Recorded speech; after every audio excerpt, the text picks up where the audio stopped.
Hello and welcome back to another episode of the Warbird Mistress. This one is an off-the-beaten-path topic. It's also one of my favorites because it shows how one of the Axis powers that is given such a terrible reputation never really deserved it, and that's Romania. The Germans blamed them for Stalingrad, they barely trusted them, but they were a vital part of the war. Now, Romania has had an oil industry going back to the 1800s, and it was an essential partner in the Axis powers because of the oil, their manpower, their geographic location, and also for the Royal Romanian Air Force, the Forţele Aeriene Regale României. Romania's industrial might put them into a very unique position of fending off the Western Allies while facing the Eastern Front. RAF Bomber Command had reported that less than 5% of British bombs landed within 5 miles of a target. Now, that didn't bother Air Marshal Bomber Harris because it just meant more night raids on population centers. The Americans of the 8th, 9th, 14th, and 15th Air Forces had a totally different approach, and they focused on precision daylight raids. And we're going to use the word precision here in the vaguest possible meaning of the term. In March 1944, the plan for completion of combined bomber offensives was enacted, and this plan between the RAF and the American Army Air Forces had the goal to reduce Axis oil production by half. The priorities were oil, then fighter production and ball bearings, rubber, bomber production. And these were determined not only by air intelligence but also intercepted ultra messages and the Ministry of Economic Warfare. The 1942 strikes on the oil fields in Romania, and these were the very oil fields that were actually founded with American experts and investors only decades ago. They were proven ineffective. Within weeks, the Romanians were back to full capacity production. The Ploiești oil campaign of June 42 was now going to be repeated, but in greater numbers and from airfields in Italy rather than Africa. Flying the May 1944 missions are 4 squadrons of the 464th Bombardment Group. They fly the Consolidated B-24 Liberator. While not as famous as the B-17, she flew more missions, dropped more bombs, and served in greater numbers in both theaters than the Flying Fortress, which she was designed to replace. With twin 50 caliber guns in dorsal, belly, tail, and nose positions, as well as single guns in lateral positions, the B-24D model, of which 2,738 were produced, could fly at up to 303 miles per hour, cruised at 175 miles per hour, carried as many as 8,800 pounds of ordnance, and had a range of 2,850 miles. Their first targets are the Concordia Vega refinery. From Foggia, Italy, Ploiești lies 580 miles away in Wallachia. It's a long way without escorts. The Forţele Aeriene Regale României, or FARR, was not alone in defending Ploiești. There were also Luftwaffe fighters in Yugoslavia and Romania, as well as Bulgarian squadrons to face, although fewer than 100 Luftwaffe sorties were flown in Romania's defense in the first 6 months of 1944, as the Luftwaffe strength was drained taking out daylight heavy bombers over Germany, France, and the Low Countries, where the Allies were building up to D-Day while conducting strikes on crossbow targets and transportation hubs. The FARR is one of the most overlooked air forces of World War II, even though she faced the Soviets as well as Allied bombers and produced a number of aces.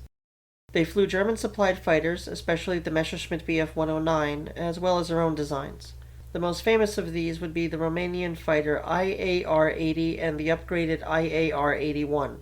Built from what was learned with Romania's previous primary pursuit aircraft, the Polish-made PZL-24, she was only slightly slower than the Bf-109s and matched her in maneuverability, especially after the first 50 models' issues with the power plants had been solved. Once supplies began to flow, she was better armed than the 109, and while the first had only 4 or 6 7.92mm machine guns, another 60 had 4 7.92 guns augmented by a pair of 13.2mm machine guns, and they fired the anti-armor 13.2mm Tank und Flieger shells.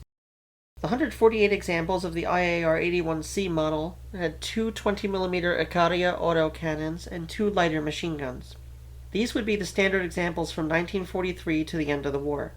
From mid-43 on, the FARR would allocate their best pilots and all their IAR-80s and 81s to homeland defense against the United States Army Air Forces. Now, the IAR-80 and 81 had already fought off attacks by Soviet fighters, as well as by Lockheed P-38 Lightnings, and it was a capable fighter, really the only significant aircraft produced by one of the tripartite pact satellite powers. She was liked by her pilots, reliable, and although underpowered in early examples, provided Romanian pilots with the tool they needed at home and on the Eastern Front. Bolstering their numbers were the Bf-109s of Jagdgeschwader 77 and those of other nearby squadrons. These included the Devotin D-520s, the Avia B-135s, and the Bf-109s of the Bulgarian Air Force. Frequently mistaken for German 109s, the Bulgarian Air Force was innovative in their bomber attacks. Attacking from below, they made the most of the 109's engines and the weak firepower of the 109G. Now that held either two 7.92mm guns and a single 20mm gun, or two 13mm machine guns and a 30mm cannon. By attacking from below, this allowed them to tear through the bomber's undersides and avoid the firing arcs of the nose, dorsal, waist, and tail guns. The Romanians, too, had gained experience in the air. Not only had they been fending off the Army Air Forces, they'd also been defending their country against the Red Army, both at home and on the Eastern Front. The Romanians produced a small but respectable cadre of fighter aces in their Escadrilele de Vânători, or hunting squadrons. The FARR would count 48 aces among her number by the end of the war, 17 of which had 10 or more kills. Alexandru Șerbănescu ranked highest with 47 victories. When the warning sounded from the radar stations, the Germans, Romanians, and Bulgarians leapt into their mounts and took to the skies. And Romania had the advantage of early warning and could position themselves for the attack the moment B-24s came over the Croatian coastline. Even flying low, the B-24 raids of 1942 had encountered fierce resistance. Flying at altitude, there was no way to miss an incoming raid.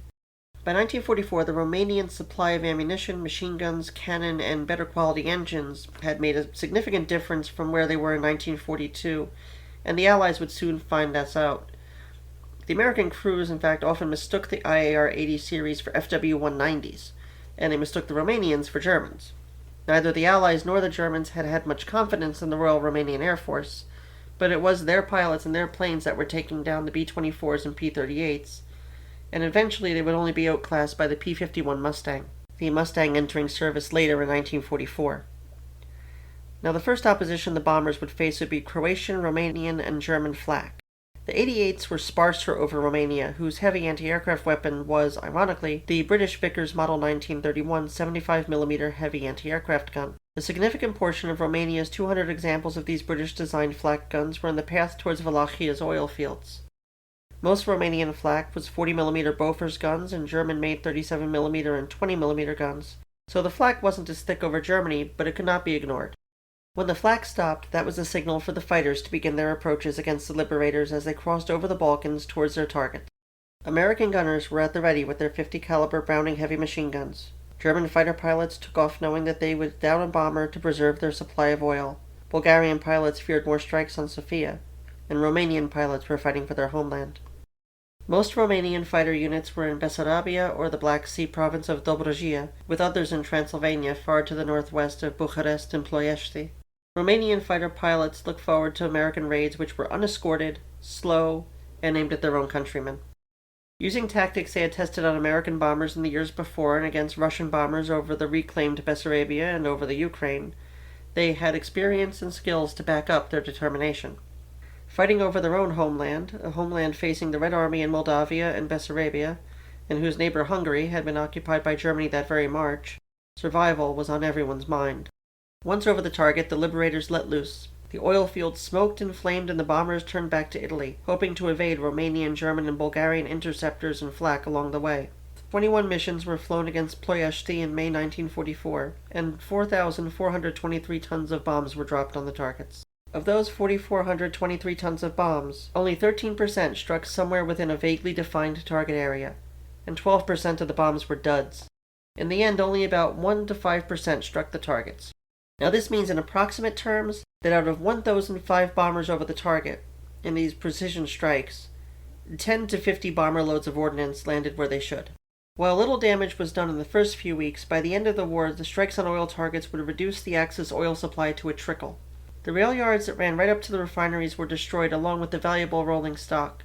The tanks could not be repaired, nor did Romania have the manpower or money to bring Ploiești back to full production levels. The Germans had another nail in their coffin driven just as the Allied forces were crossing France into Belgium and Luxembourg. The loss of Romanian oil would mean that the German winter offensive, the Battle of the Bulge, would have to succeed, or Germany would fall.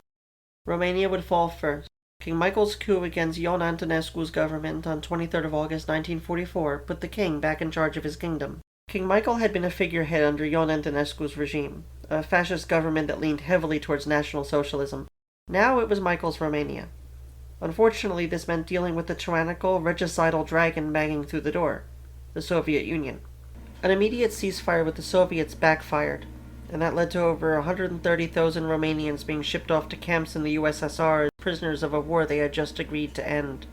Thousands would not return. On 12 September, an armistice with the Soviet Union and the Allies would be signed, effectively changing Romania to the Allied side. She would even fight against the Germans for months. Most of her forces were under Bolshevik control. Romania would not see an air force again until 15th of February 1949. King Michael, likewise, was handed into the wolves' lair, and he would be forced to soon abdicate and flee to the United Kingdom.